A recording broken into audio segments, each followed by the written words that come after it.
السلام علیکم دوستوں، میں آپ کا بھائی گلزار اشرف اپنے اسلامک حیرت انگیز انفارمیشن چینل میں خیر مقدم کرتا ہوں۔ دوستوں، آج کی ویڈیو میں ہم بات کریں گے ہارون رشید، جو اپنے وقت کا بادشاہ حاکم تھا۔ اور یہ تو آپ کو بھی معلوم ہوگا کہ جو انسان کسی علاقے کا، کسی ملک کا بادشاہ ہوتا ہے تو اس کی کتنی عزت ہوتی ہے، لوگ اس کے کتنا احترام کرتے ہیں۔ لیکن اگر کوئی شخص اس کو ایسا مل جائے جو نہ وہ اس کی عزت کرے، نہ احترام کرے، نہ قدر کرے، تو پھر اس پر اور اس کے چاہنے والوں پر کیا گزرتی ہے۔ آج کی ویڈیو میں آپ لوگوں کو اسی طرح سے کچھ دیکھنے کو ملے گا، لیکن آپ لوگ آخر تک ویڈیو دیکھنا، انشاءاللہ تعالی آج کی ویڈیو سے بہت کچھ آپ کو سیکھنے کو ملے گا۔ ہارون رشید ایک مرتبہ مکہ میں آیا تو عوام کو طواف کرنے سے روک دیا تاکہ وہ خود تنہا طواف کر سکے، اور جب وہ طواف کرنے لگا تو جھٹ ایک اعرابی سبقت کر کے اس کے ساتھ طواف کرنا شروع کر دیا۔ ہارون رشید کو یہ بات ناگوار گزری اور اپنے حاجب کی طرف دیکھا۔ حاجب نے اپنے بادشاہ کی مرضی پا کر اعرابی سے کہا، میاں اعرابی، یہاں سے ہٹ جاؤ تاکہ امیر المؤمنین طواف کر سکیں۔ اعرابی نے جواب دیا، خدا کے نزدیک اس مقام میں چھوٹے بڑے، ادنا و اعلیٰ، امیر و غریب، اور راعی اور رعایا سب برابر ہیں۔ یہاں کون چھوٹا اور کون بڑا ہے، جاؤ، میں نہ ہٹتا۔ ہارون رشید نے اس کی یہ گفتگو سنی تو حاجب سے کہا، اسے رہنے دو۔ اس کے بعد ہارون رشید حجر اسود کو چومنے کے لیے آگے بڑھا تو اعرابی نے سبقت کر کے حجر اسود کو پہلے چوم لیا۔ ہارون رشید جب مقام ابراہیم میں نماز پڑھنے کو بڑھا تو اعرابی نے سبقت کر کے جلدی پہنچ کر وہاں پہلے نماز پڑھنی شروع کر دی۔ ہارون رشید جب طواف اور نماز سے فارغ ہوا تو حاجب سے کہا، اس اعرابی کو میرے پاس بلا لاؤ۔ چنانچہ حاجب گیا اور اعرابی سے کہنے لگا، چلو تمہیں امیر المؤمنین بلاتے ہیں۔ اعرابی نے کہا، مجھے ان سے کوئی حاجت نہیں ہے، پھر میں کیوں جاؤں؟ ہاں، اگر انہیں مجھ سے کوئی کام ہے تو وہ خود میرے پاس کیوں نہیں آتے؟ حاجب یہ سن کر غصے میں آ کر واپس ہوا اور اس کا جواب ہارون رشید کو سنا دیا۔ ہارون رشید نے سن کر کہا، بے شک وہ ٹھیک کہتا ہے، مجھے خود اس کے پاس چلنا چاہیے۔ چنانچہ ہارون رشید خود اس اعرابی کے پاس پہنچے اور اس کے سامنے کھڑے ہو کر السلام علیکم کہا، جس کا جواب وعلیکم السلام کہہ کر اعرابی نے دیا۔ ہارون رشید نے کہا، کیوں بھائی، اجازت ہے بیٹھ جاؤں؟ اعرابی نے جواب دیا، یہ گھر نہ آپ کا ہے نہ میرا ہے، پھر مجھ سے اجازت کیسی؟ اور میں اجازت دینے والا کون ہوں؟ یہاں ہم سب برابر ہیں، آپ چاہیں تو بیٹھ جائیں، چاہیں تو واپس چلے جائیں۔ ہارون رشید اس قسم کی جرأت آمیز گفتگو سن کر حیران رہ گیا۔ اسے گمان تک نہ تھا کہ ایسی گفتگو بھی کوئی اس سے کر سکتا ہے۔ پھر وہ اعرابی کے پہلو میں بیٹھ گیا اور کہنے لگا، میاں اعرابی، میں تم سے تمہارے فرض کے متعلق پوچھتا ہوں، کیا تم بتا سکتے ہو؟ اگر تم اپنے فرض پر روشنی ڈال سکو تو میں تمہارا قائل ہو جاؤں گا۔ اعرابی نے جواب دیا، آپ کا یہ سوال معلم بن کر ہے یا متعلم، یعنی استاد بن کر ہے یا شاگرد؟ ہارون رشید نے کہا، متعلم، یعنی شاگرد بن کر ہے۔ اعرابی نے کہا، تو پھر طالب علم کی طرح سامنے ادب کے ساتھ بیٹھ جاؤ اور پھر پوچھو۔ چنانچہ ہارون رشید مؤدبانہ طریقے سے سامنے بیٹھ گیا اور پھر فرض کے متعلق پوچھا۔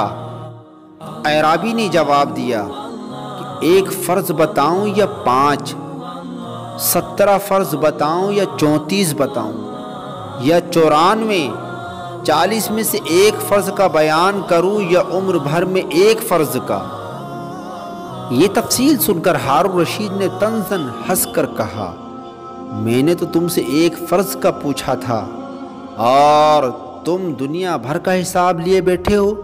اعرابی نے کہا، ہارون، اگر دین میں حساب نہ ہوتا تو قیامت کے روز خالق مخلوق سے کبھی حساب نہ لیتا۔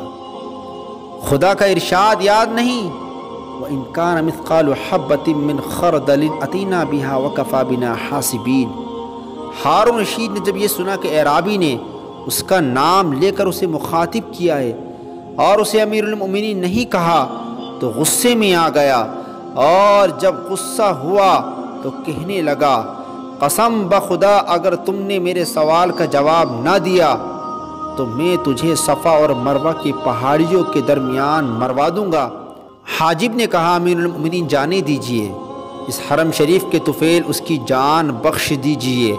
اعرابی یہ سن کر کھل کھلا کر خوب ہنسا۔ ہارون رشید اور بھی زیادہ حیران ہوا اور پوچھا اس قدر ہنسنے کی وجہ کیا ہے؟ اعرابی نے جواب دیا تم دونوں کی مضحکہ خیز گفتگو سن کر ایک تم میں سے ایسی موت لے کر آنے کا مدعی ہے جو آئی نہیں، اور دوسرا ایسی موت کو ہٹا رہا ہے جو آ چکی، بھلا ایسی نامعقول باتیں دانشمند تسلیم نہیں کر سکتا۔ ہارون رشید یہ سن کر بے حد نادم ہوا اور منت سے کہنے لگا بھائی اب تو مجھے تمہارے جواب کا بے حد شوق ہے، برائے خدا میرے سوال کا جواب ضرور دو۔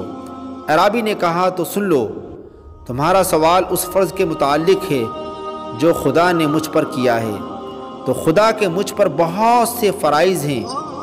میں نے جو تم سے ایک فرض کا کہا تھا وہ تو دین اسلام ہے، اور جو 5 فرض کہے تھے وہ 5 نمازیں ہیں، اور جو 17 فرض ہیں وہ دن رات کے 17 رکعات ہیں، اور 34 فرض دن رات کے سجدے ہیں، اور 94 فرض وہ ان سب رکعات کی تکبیرات ہیں، اور جو میں نے 40 میں سے ایک فرض کہا تھا وہ 40 دینار میں سے 1 دینار کی زکوٰۃ ہے، اور اس ساری عمر میں سے ایک فرض وہ حج ہے۔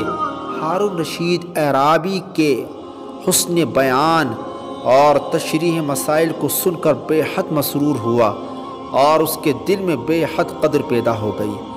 اس کے بعد اعرابی نے کہا کہ آپ کے سوال کا جواب تو میں نے دے دیا، اب میرے بھی سوال کا جواب کیا آپ دے سکتے ہیں؟ ہارون رشید نے کہا ہاں پوچھئے۔ اعرابی نے کہا کیا فرماتے ہیں؟ امیر المؤمنین اس شخص کے لیے جس نے صبح ایک عورت کو دیکھا تو وہ عورت اس پر حرام تھی، ظہر کا وقت ہوا تو حلال ہو گئی، عشاء کا وقت آیا تو وہ پھر حرام ہو گئی، صبح ہوئی تو حلال ہو گئی، اس کے بعد ظہر کا وقت آیا تو وہ حرام ہو گئی، عصر کا وقت آیا تو پھر حلال ہو گئی، مغرب کا وقت ہوا تو حرام ہو گئی، عشاء کا وقت آیا تو وہ پھر حلال ہو گئی۔ ہارون رشید یہ سن کر کہنے لگا تم نے مجھے ایک ایسے دریا میں ڈال دیا ہے جس سے بجز تمہارے دوسرا کوئی نہ نکال سکے گا، تم خود ہی اس کا جواب دو۔ اعرابی نے کہا امیر المؤمنین آپ تو بہت بڑے صاحب اختیار حاکم ہیں، میرے ایک معمولی سے مسئلے کے سامنے عاجز کیوں آ گئے؟ ہارون رشید نے کہا واقعہ یہ ہے کہ خدا نے تمہارا درجہ علم مجھ سے بلند کیا ہے، میری درخواست ہے کہ اس حرم شریف کی خاطر تم ہی جواب دو۔ اعرابی نے کہا بہت اچھا، تو سنیے، وہ ایک ایسا شخص ہے جس نے صبح کسی دوسری لونڈی کو دیکھا جو اس پر حرام تھی، ظہر کا وقت آیا تو وہ لونڈی اس نے خرید لی، اب وہ اس پر حلال ہو گئی، عصر کے وقت اس نے اسے آزاد کر دیا تو وہ پھر اس پر حرام ہو گئی، مغرب کے وقت اس نے اس سے نکاح کر لیا تو وہ پھر حلال ہو گئی، عشاء کے وقت اس نے طلاق دے دی تو وہ پھر حرام ہو گئی، صبح اس نے رجوع کر لیا تو پھر حلال ہو گئی، ظہر کا وقت آیا تو وہ شخص مرتد ہو گیا تو وہ پھر اس پر حرام ہو گئی، عصر کے وقت وہ شخص پھر مسلمان ہو گیا تو اس کی عورت پھر اس پر حلال ہو گئی، مغرب کے وقت وہ عورت مرتد ہو گئی پھر وہ حرام ہو گئی، عشاء کا وقت آیا تو وہ پھر مسلمان ہو گئی لہٰذا پھر حلال ہو گئی۔ ہارون رشید یہ تفصیل سن کر حیران رہ گیا اور اس اعرابی کو 10,000 دینار دینے کا حکم دیا جب یہ دینار اعرابی کو پیش کیے گئے تو اس نے کہا کہ یہ درہم ان کے اہل کو دے دو، مجھے ضرورت نہیں۔ ہارون رشید نے کہا کیا میں تمہارے نام کوئی جاگیر کر دوں جو عمر بھر تمہارے لیے کافی ہو؟ اعرابی نے کہا جس نے تمہارے نام ملک کر رکھا ہے وہ چاہے گا تو میرے نام بھی کوئی جاگیر کر دے گا، تمہارے واسطے کی کوئی ضرورت نہیں۔ ہارون رشید وہاں سے لوٹا اور اس اعرابی کے متعلق دریافت کیا تو لوگوں نے بتایا کہ یہ حضرت امام جعفر صادق کے صاحبزادے موسیٰ رضا ہیں جنہوں نے زاہدانہ زندگی اختیار فرما رکھی ہے۔